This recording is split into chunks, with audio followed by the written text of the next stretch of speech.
नमस्कार, मैं हूँ मानसी सुदर्शन। आप देख रहे हैं सिटी मूड न्यूज। मैं आप सभी दर्शकों का करती हूँ स्वागत। अब बढ़ते हैं खबरों की तरफ। दबंगों ने दलित परिवार को दी जान से मारने की धमकी। जमीनी विवाद में दी जान से मारने की धमकी। दबंग राम सहाय यादव व उसके साथियों ने दलित रंजीत कोरी को परिवार सहित जान से मारने की धमकी दी है। कहा है सरकार बनने दो, तुमको उतार देंगे मौत के घाट। पीड़ित रंजीत ने उच्च अधिकारियों को पत्र देकर की जान माल की रक्षा की गुहार। रंजीत कोरी का बयान, राम सहाय यादव व अन्य से चल रहा था उसके ससुर का जमीनी विवाद। ससुर की मौत के बाद मैं ससुराल में कर रहा था मुकदमे की पैरवी, जिस पर उच्च न्यायालय लखनऊ ने प्रार्थी के पक्ष में नियोजित करके उसके गाटा संख्या को अलग कर दिया था। आदेश राजस्व अधिकारी और पुलिस की मौजूदगी में पुलिस ने पिलर गाड़ कर दिया था गाटा संख्या का सीमांकन। विपक्ष राम सहाय ने अपने साथियों सहित पिलर को फेंक दिया, जबरदस्ती जमीन पर कब्जा कर लिया। प्रार्थी ने जब रोकने की कोशिश की तो जाति सूचक गालियां देते हुए मारने पीटने के साथ ही सपा सरकार आने पर परिवार सहित जान से मारने की धमकी दी गई। स्थानीय पुलिस से शिकायत करने पर कोई सुनवाई नहीं हुई। उच्च अधिकारियों को पत्र भेजकर मैंने की है जान माल की रक्षा की गुहार। विपक्ष राम सहाय उर्फ नन्नू यादव हैं, एक कुख्यात हिस्ट्री शीटर। जनपद के विभिन्न थानों में गंभीर धाराओं में उसके ऊपर दर्ज है दर्जनों मुकदमे। जनपद अयोध्या के थाना इनायत नगर के मुकीमपुर उर्फ पहाड़पुर गांव का मामला चल रहा है और माननीय उच्च न्यायालय में रिट दायर किया था ससुर ने हमारे, जिसकी पैरवी मैं करता हूं और काफ़ी बुजुर्ग होने के कारण उनकी देखभाल भी मैं कर रहा हूं। अपनी ससुराल में रह रहा हूं, मुकीमपुर और पहाड़पुर, थाना इनायत नगर, जनपद अयोध्या में। और हाई कोर्ट के आदेश पे सीमांकन भी हो गया, पत्थर नस्ब भी हो गया, लेकिन विपक्षी जो है आए दिन अतिक्रमण किए जा रहे हैं। बार बार स्थानीय पुलिस को हम सूचना देते हैं, लेकिन स्थानीय पुलिस उनके खिलाफ कोई कार्रवाई नहीं करती। और 2008 से 2022 तक का क्षेत्र में गुंडा एक्ट को लेकर 14 मुकदमे हैं उन लोगों के खिलाफ। और कल हमें सुबह 10:30 बजे करीब जान से मार डालने की धमकी दी गई कि सपा सरकार बनने दो, तुम्हारी हम हत्या कर देंगे, तुम्हें और तुम्हारे परिवार को, और तुम बहुत ज़्यादा शिकायत करने लगे हो मेरे खिलाफ। सहाय यादव उर्फ नानू यादव, बद्री प्रसाद यादव उर्फ धर्मराज यादव है ना, और मानिक लाल यादव राम उजागिर। पुलिस की मिली भगत से ऐसा हो रहा है। पुलिस की मिली भगत से मेरी हत्या कभी भी हो सकती है, क्योंकि स्थानीय पुलिस इन गुंडों के खिलाफ कोई कार्रवाई नहीं करती। कई बार उच्च अधिकारियों को प्रार्थना पत्र दे चुके हैं, रजिस्ट्री भी कर चुके हैं, ऑनलाइन भी कर चुके हैं। 14 मुकदमे होने के बावजूद क्षेत्र में अभी तक उनके खिलाफ कार्रवाई नहीं की गई। इनको संरक्षण प्राप्त है और मेरी हत्या कभी भी हो सकती है, जिसमें स्थानीय पुलिस जो है पूरा सहयोग भी कर रही है। इसलिए वो बार बार अतिक्रमण करते चले आ रही। जब हाईकोर्ट के आदेश पर सीमांकन हो गया, वो अपने गाटे मेरे 3873 उसकी बाग है, 3870 हमारी आबादी है। दोनों गाटे जब क्लियर हो गए, मुझे बनाने नहीं दिया जा रहा। हम चाहते हैं कि मेरी बाउंड्री हो जाए और हमेशा का विवाद खत्म हो जाए। बार बार वो लोग मुझे फर्जी मुकदमे में फंसाने की साजिश रचते रहते हैं। रास्ते में भी कई बार हमारे ऊपर हमला हुआ है, लेकिन स्थानीय पुलिस उन लोगों के खिलाफ कोई कार्रवाई नहीं करती।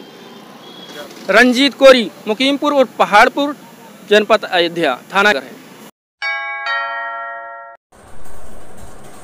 थाना कुमारगंज के चौकी क्षेत्र एनडीए अंतर्गत धड़ल्ले से गांजे बेचने का मामला प्रकाश में आया है, जिसका वीडियो सोशल मीडिया पर सरेआम वायरल हो रहा है। वहीं स्थानीय लोगों की माने तो बीते कुछ दिनों से यह धंधा खूब फल फूल रहा है। वहीं यह भी बताया जा रहा है कि विक्रेता सरेआम कहते हैं कि मुझे किसी का डर नहीं है। बता दें कि आचार्य नरेंद्र देव कृषि विश्वविद्यालय के साथ साथ अन्य विद्यालय भी संचालित हैं। इस तरह से नशे के कारोबार करने वालों पर लगाम नहीं लगाया गया तो युवा पीढ़ी भी नशे का शिकार हो सकती है। वायरल वीडियो में सरेआम 30 रुपए की पुड़िया बेचते हुए शख्स दिखाई पड़ रहा है। अयोध्या जनपद की पुलिस का सराहनीय कार्य लगातार जारी है। इसी क्रम में आज नगर कोतवाली की पुलिस ने अंतर जनपदीय चोर गैंग के सरगना सहित 6 लोगों को गिरफ्तार किया है। इस गैंग के लोग शहर की कॉलोनियों में घूम घूम कर जिन मकानों में ताला लगा होता था उसकी रेकी करते थे और रात को नकाब लगाकर चोरी की वारदात को अंजाम देते थे। पुलिस को सूचना मिलते ही आज सुबह करीब 8 बजे अयोध्या के आचार्य नरेंद्र देव स्टेशन के पास से गिरफ्तार कर लिया गया। पुलिस द्वारा कड़ाई से पूछताछ किए जाने पर सभी ने अपना जुर्म कबूल किया है। वहीं मामले की जानकारी देते हुए एसएसपी शैलेश पांडे ने बताया कि आज कोतवाली नगर की पुलिस के द्वारा इन सातिर गैंग को पकड़ा गया, जो रात को नकाब लगाकर चोरी की वारदात को अंजाम देते थे। गैंग के सरगना सहित सभी अपराधी गोंडा जनपद के रहने वाले हैं। सभी अभियुक्तों का पुराना आपराधिक है। पुलिस के इस सराहनीय कार्य के लिए 20,000 का नगद पुरस्कार भी दिया जा रहा है।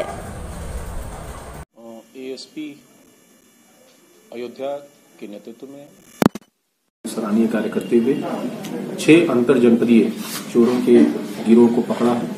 इनका व्यापक आपराधिक इतिहास है तथा इनका जो गैंग लीडर वो अमित तिवारी थाना खड़गपुर जनपद गोंडा का रहने वाला है।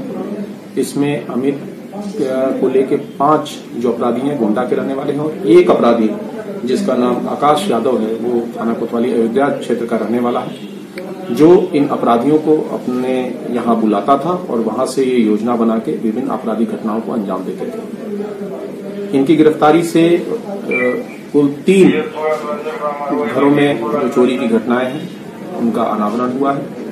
साथ ही साथ इनके पास से असलहे, कारतूस इत्यादि बरामद हुए हैं। जो सामान है उसमें कई आभूषण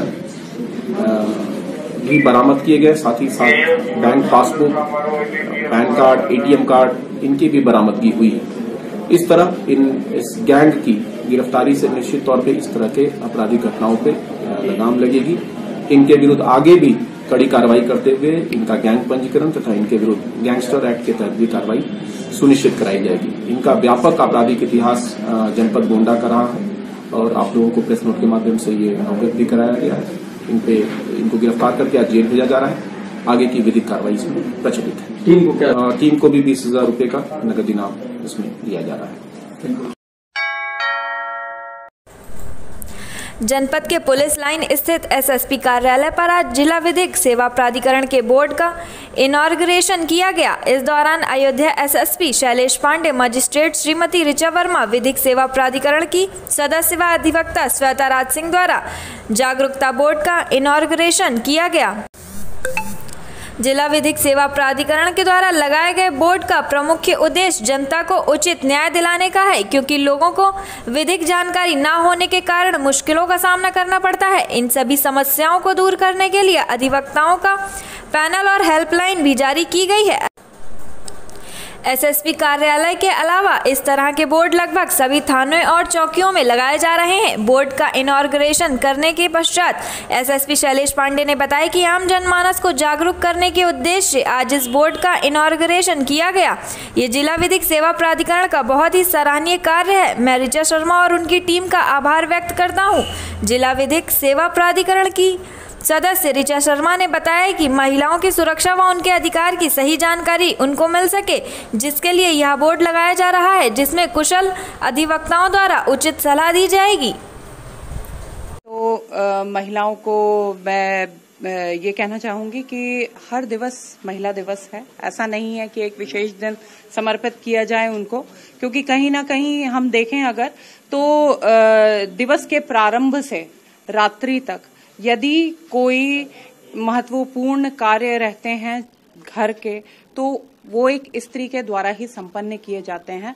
और जब भी हम आराधना करते हैं तो हम किसी शक्ति की ही उपासना करते हैं कि हमको सशक्त करे, हम जीवन में आगे बढ़ें।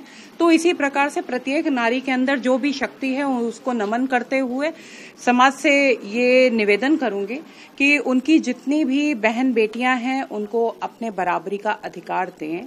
और यही नहीं, नारी नारी की शक्ति होती है। जितनी भी माएं हैं, बहनें हैं।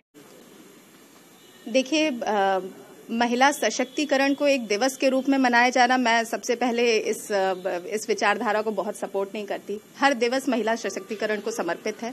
महिलाएं आज हर प्रकार से हर तरफ अपना नाम रोशन कर रही हैं और शायद आज मैं आपके सामने हूं और श्वेता जी आपके सामने हैं और हमारे तरह काफी लोग, काफी महिलाएं हैं जो सामने आ रही हैं, अपनी अपनी फील्ड में काम कर रही हैं। तो इस प्रकार से हम सब कहीं ना कहीं महिला सशक्तिकरण का उदाहरण ही प्रस्तुत कर रहे हैं। अब बात आती है उन महिलाओं की जो आज भी इस तरह के वर्ग में हैं, जो शायद सामने नहीं आ पा रहे हैं या किसी प्रकार से वो दबे हुए हैं या मार्जिनलाइज सेक्शन को बिलोंग कर रहे हैं। तो उनके लिए सरकार द्वारा भी, प्रशासन द्वारा भी, जिला विधिक सेवा प्राधिकरण, न्यायपालिका द्वारा भी बहुत सारे प्रोग्राम्स हम लोग चला रहे हैं और कोशिश हमारी यही है कि हम महिलाओं को जागरूक करें, उनको सहायता प्रदान करें ताकि वो अपने जो आज भी पैट्रियार्की समाज है, पुरुष प्रधान समाज है, उससे बाहर निकलकर वो अपना नाम और अपनी पहचान स्थापित कर सकें। की तरफ से जो आम जनमानस है उसको जागरूक करने के उद्देश्य से ये एक डिस्प्ले बोर्ड आज यहाँ पे स्थापित कराया गया है और इसी तरह का डिस्प्ले बोर्ड प्रत्येक थाने में तथा अन्य ऑफिसर्स के ऑफिस में भी ये स्थापित किया जाएगा। इसका मुख्य उद्देश्य है कि लोगों को उनके अधिकारों के प्रति ज़्यादा से ज़्यादा जानकारी मिल सके, वो जागरूक हो सके कि पुलिस से उनका जो इंटरेक्शन है और यहाँ तक कि अगर पुलिस उनको किसी मामले में गिरफ्तार भी करती है तो गिरफ्तारी की स्थिति में भी उनके क्या क्या संवैधानिक और विधिक अधिकार हैं उसके बारे में भी उनको पूरी जानकारी हो। तो इस उद्देश्य की पूर्ति के लिए, उनको जागरूक करने के लिए ये बोर्ड यहाँ पे लगाया गया है। साथ ही साथ यहाँ पे नंबर्स भी कुछ डिस्प्ले किए गए हैं।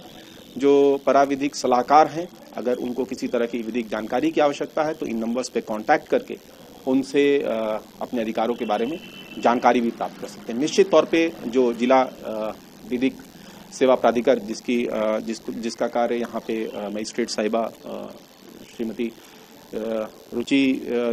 ऋचा वर्मा जी देख रही हैं और साथ ही साथ इनकी पूरी टीम को मैं बधाई भी देता हूँ कि इस तरह की इनिशिएटिव से निश्चित तौर पर जनपद में जो लोग हैं जिनको पुलिस से कार्य पड़ता है और अगर किसी मामले में उनको पुलिस गिरफ्तार भी करती है तो उनको अपने अधिकारों के बारे में जानकारी होगी, जिससे कि वो अपने। आज के लिए बस इतना ही। कल फिर मिलेंगे इसी समय इसी चैनल पर। अब हमें दीजिए इजाजत। नमस्कार।